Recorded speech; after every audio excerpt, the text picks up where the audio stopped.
Bangladesh and air defense. So as far as Bangladesh is concerned, what we need to understand that anything which is happening under the guidance. You asked in Hindi or English firstly? Hindi में.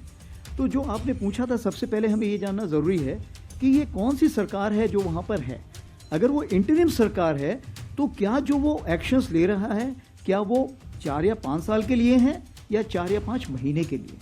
तो उस चीज़ को मद्देनजर रखते हुए क्या हमें उसमें तुरंत रिएक्ट करने की ज़रूरत है या नहीं, ये हमें समझना चाहिए. सबसे बड़ी बात तो ये.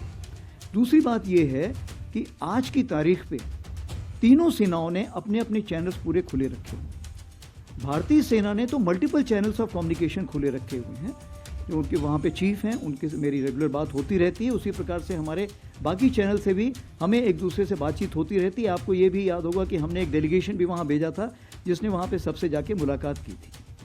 उसी प्रकार से चीफ ऑफ नेवल स्टाफ ने बात की है, उसी प्रकार से चीफ ऑफ एयर स्टाफ ने बात की है. इरादा ये है कि किसी प्रकार का कोई मिसकम्युनिकेशन या मिसअंडरस्टैंडिंग ना हो. तो मैं आपको यही भरोसा दिलाना चाहता हूँ कि आज की तारीख पे जो भी वो कार्रवाई कर रहे हैं, तीनों सेनाओं जो कार्रवाई कर रही हैं, वो किसी भारत के किसी प्रकार के खिलाफ की कार्रवाई नहीं है.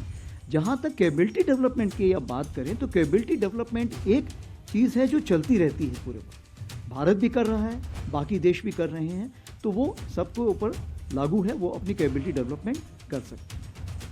जहाँ तक हमारी तैयारी है हम उसको क्लोजली मॉनिटर कर रहे हैं.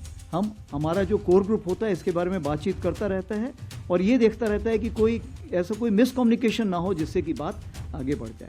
और जहाँ हमें एश्योरेंस चाहिए हम उनसे लगातार बात करते रहते हैं. हमारी आपस में ट्रेनिंग के भी एक्सचेंज हो रहे हैं. हमारे भी ऑफिसर्स वहाँ एनडीसी के लिए जा रहे हैं, उनके भी ऑफिसर्स यहाँ पे आ रहे हैं.